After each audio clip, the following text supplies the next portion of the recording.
Actress Tracey struggled very publicly with an eating disorder while working on the hit show Growing Pains. But now, 20 years later, she says she has recovered and she wants to help others. That's what she's doing in her new show. It's called Starving Secrets on Lifetime. We'll talk to her about that in just a moment. But first, a look back. Hi, Dr. McIntyre. A child actor from the age of 4, Tracey Gold quickly became a star in her teenage years. I was a teenager once. When? First as a guest star on her sister Melissa Gold's show, Benson. And then as Carol Seaver, the nerdy, straight-A daughter on the 1980s sitcom Growing Pains. Tracey has said that her issues with food began when she was 19, when the TV show incorporated lots of fat jokes at her character's expense. Tracey took it to heart and practically starved herself. Diagnosed with anorexia, the rest of the cast recently told me they vividly remember her struggling with her weight.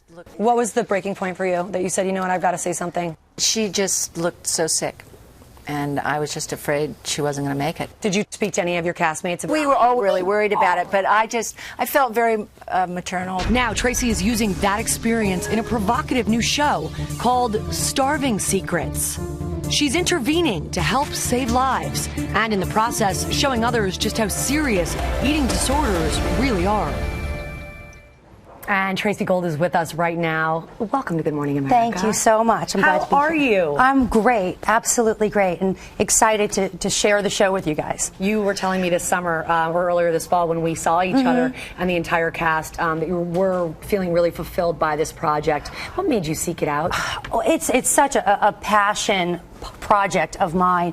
You know, for me, it really became obvious that so many people over the years had been coming to me and almost pulling me into a corner and talking to me, saying, my sister, my friend, my mother.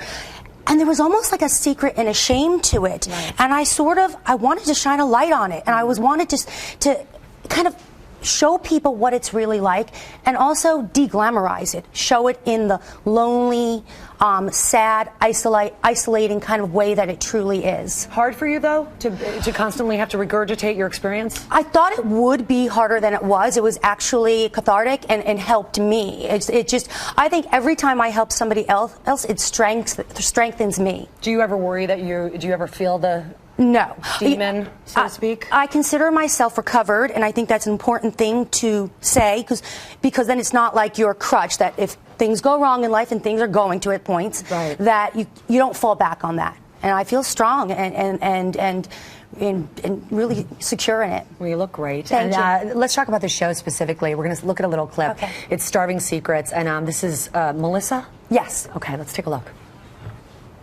It's difficult. But this is what you do in treatment. You start to get better, and then you find a reason to quit. And I think sometimes, Melissa, you can go into any place and you can find things that are problems. And you may have very valid points. You may have valid points. But I think for you, this is your shot. I honestly believe that you're in the right place. I believe that you can find recovery here. And I believe that Rebecca can help you. You have the power.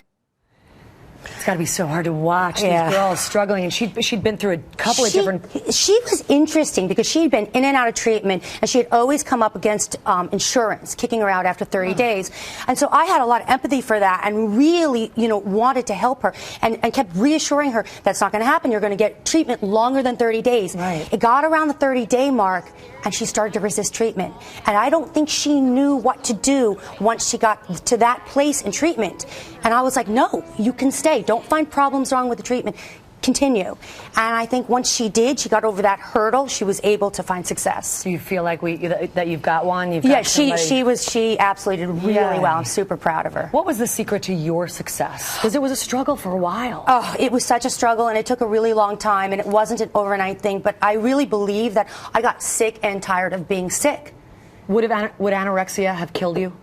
Oh, I believe it would have, and if it didn't have, it would have robbed me of my life. And the things that I wanted in life, I wanted to get married to my boyfriend, who's now my husband. I wanted to have a career. I wanted to act. I wanted to have children. All those things anorexia stood in the way of. And once I was able to let go of that, the things I really wanted out of life, I was able to get. And today, 4 children, Yes, 4 4 boys, boys. everybody, ranging in age from 14 to 3. to 3, yep. You are my hero. Thank you. It's a full house. And we were talking a moment ago, it's not necessarily like a whoosh when you don't have a little girl. There's still an important conversation to have about anorexia. Absolutely. I mean, I'm raising boys, and they're going to be young men, and they need to know how to speak to women and know that words count.